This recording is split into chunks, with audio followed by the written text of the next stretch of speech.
Hey, what's up, everybody? This is Charles, and I welcome you guys to another episode of the Dreamerspro Show, where we cover everything from sports, hot topics, classic debates, entertainment, and where we give you guys a fresh perspective on things and how we see them. And today I got a pretty serious topic that I know a lot of you want to hear about, so you want to stick around and listen to some of the things I have to say. So for the last decade, all we've heard is just how great of a coach Doc Rivers is. For the last 10, 15 years, it's been, Doc Rivers is a great coach. Whenever you talk about coaches in the NBA, Doc Rivers' name always ends up somewhere at the top of the list, right? Whenever we're discussing the best coaches there, in the NBA, he's heralded as a player's coach. I listened to Paul Pierce giving his acceptance speech at the Hall of Fame.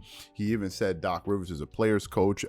He's praised for being a great motivational speaker. When there are big kind of social issues around the NBA, he always makes his voice known. He always comes out. He says things that most people always agree with.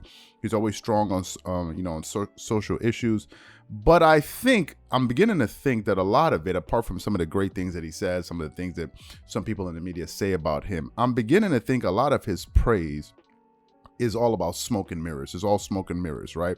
I'm really beginning to think that, because I think I really started to pay attention to Doc Rivers 2 years ago. Why did I start paying attention to Doc Rivers 2 years ago? Because 2 years ago, that's when my favorite player in the NBA, Kawhi Leonard, joined the Los Angeles Clippers. That's when he joined the team, and that's when he started playing for the team, right?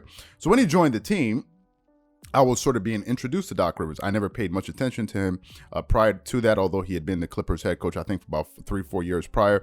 And then, of course, he was the coach with the Boston Celtics, during those years. So I never paid much attention to him while he was there. But all I knew about Doc was, this was before I started following the Clippers much closely. I knew that he was one of the top three, coaches, in the NBA.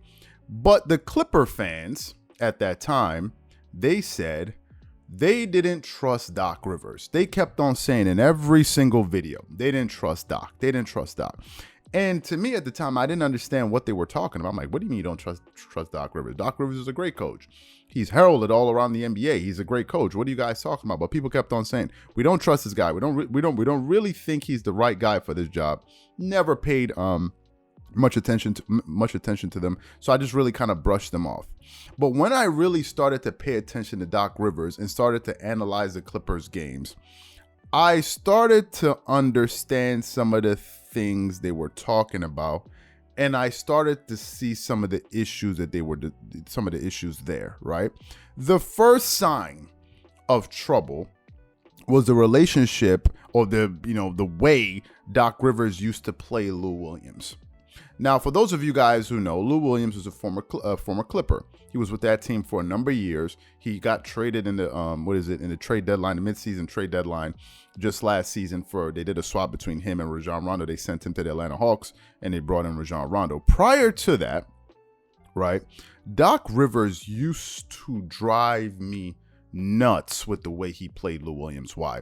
Because Lou Williams was a very gifted offensive player, very gifted, had great ball handling skills, was really good going left. However, he had some major drawbacks in his game. Number one, he was not a very good defender at all, right? He rarely played great defense, number one. Number two, he was turnover prone. Lou Williams, every single game, it seemed like he would always have one unforced turnover where he would just telegraph a pass and then the defender would pick him off. And he used to have some back-breaking turnovers, especially in fourth quarters. And I used to ask myself, why is the coach playing this guy in the fourth quarter when defenses are searching for him to get the switch to punish him? Why does he keep playing him, number one? Number two, why does he keep running so much of the offense through Lou Williams late in games when you have Kawhi Leonard and you have Paul George on the court? And that's something that used to drive me nuts, and I couldn't understand why he kept on playing him. But the straw that broke the camel's back, the final, I think the last straw for me, when I just had it up to here, when I was done with Doc as a coach, was during the Denver series in the second round when the Clippers were playing against the Denver Nuggets.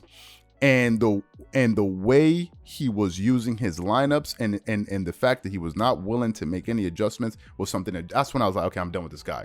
If you guys go back to that Denver Nuggets series, you remember clearly that Montrezl Harrell was being tortured by Nikola Jokic. It was barbecue chicken, man. He was lathering him up, seasoning him, slapping his butt. Like, it was just insane. And I kept on saying to myself, this guy cannot guard this guy. He can't guard him. You guys picked up Joakim Noah as an insurance policy. Why don't you give Joakim Noah something? Why don't you give him some runtime to try to slow this guy down? Like you saw Tyronn Lue at certain points, he would bring in, DeMarcus Cousins at different points, in different series to just kind of rough up players. You saw how he was playing against DeAndre and all of these. Just try something else. But Doc refused to make any type of adjustments whatsoever. None. And at a certain point, it just looked like he just folded his hands and said, you know what, the hell with this entire experiment. I'm done with this. He just refused to make any adjustments, and they lost that series. Now, let me just say this quickly. I'm not blaming that entire loss, that series, on Doc Rivers, but he had a role to play. I blame Kawhi Leonard and I blame Paul George, especially Paul George. Don't even mention Lou Williams to me. He was a no-show, and Montrezl Harrell was a no-show. I don't even want to get into the particulars of that because that's not really the crux of this particular argument that I'm trying to make here. So that's when I really got tired. I was like, okay, I'm done with Doc Rivers, right? And that was that. Then he ended up moving on to go coach the Philadelphia 76ers. And of course, the thing kept on going, oh, the Clipper curse and all of this stuff. So he moved on to go coach the Philadelphia 76ers. He was there, and Doc even said, if they expect things to be different, good luck, because the same players, and then Ty Lue was sitting right there. Those were some of his parting comments as he left. Then he went there. And now, as I'm thinking about this whole Ben Simmons situation, I'm asking myself, what is the common denominator here? What is the common denominator? It looks as if Doc Rivers has something to do with these type of situations. So what I did was I said, let me do a little bit of research and look at Doc Rivers' coaching record. And you guys are going to be surprised to see what I found or hear what I found. Doc Rivers, think about this, has won 992 games as a coach in the NBA. He's lost 704. Doc Rivers has a 58.5% winning percentage as a coach. That's what you would call mediocre. Okay, that's a mediocre record. In the playoffs, it gets even worse. Doc Rivers has won 98 games in the playoffs, and he's lost, 94. So that means Doc Rivers has a 51% winning percentage in the playoffs. What that basically means is that Doc Rivers, for every game that he wins, he's going to lose one. Right? It's a 50-50 chance. He could either win a game or lose a game. That's as the coach. And he has been the coach. He has been coaching in the NBA for 21 years. In those 21 years, he's only made 2 finals appearances. Yes, 2 finals appearances, 2 with the Boston Celtics, and he's only won 1 NBA championship. I want you guys to put this into perspective for a moment here. His former proteges, former assistant coach in Tyronn Lue. Tyronn Lue has been a coach in the NBA for 5 years. In his 5 years, Tyronn Lue has been to the NBA Finals 3 times. And he's already won an NBA championship, and he just came from a conference finals. I want you guys to think about that. Tyronn Lue has been coaching for 5 years. He's already been to the finals 3 times, 2 with the Cleveland Cavaliers. He won that ring, I think it was in 2016, right? And then I think he lost twice in the finals. Just last season, he took the Clippers to the Western Conference Finals, something that organization has never achieved, ever achieved. So if we're looking at Doc Rivers and we're going to look at his record, he's not very good. And it makes me kind of ask the question, where's all of this praise coming from? Because if you look at his record, a 51% winning percentage in the playoffs is not great. That's not Red Auerbach. That's not Phil Jackson. That's not, some of these other great coaches that escape my mind at the moment. And a 58.5% winning percentage over his career. So to me, I think some people got to look at this. Some people got to look in the direction of Doc Rivers as well. Because remember, Doc Rivers, his unwillingness to make adjustments with that Philadelphia, Doc Rivers had no business playing Ben Simmons in a lot of those fourth quarters.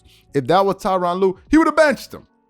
Because he would have known that this guy's giving us absolutely nothing. Instead, Doc Rivers was being defiant, snarking at me. Oh, what are you talking about? I'm not going to accept such a question asking me this. And look what happened. So here again, we have another situation in which it's another blown opportunity. opportunity, and the common denominator once again is Doc Rivers. And I feel like Doc Rivers has somehow he's found a way to skirt a lot of this criticism and all of these different things, and we've been kind of heavily focused on Ben Simmons, and I wanted to kind of focus on Doc Rivers for a moment. So these are some of my thoughts and opinions on this guy. So what I want to know from you guys is, number one, what do you think about Doc Rivers' coaching ability? What do you think about his track record? And what do you think about the role he had to play in the downfall of the Philadelphia 76ers last season in the playoffs? Whatever you guys think, please leave your thoughts and comments in the comment section below. Again, if you enjoyed the video, be sure to make sure you go ahead and hit the like button, hit the subscribe button, and hit the notification bell to be notified whenever we drop our content. Once again, this is Charles here from Dreamerspro. Wishing you guys an amazing day and catch you guys on the next episode. Peace.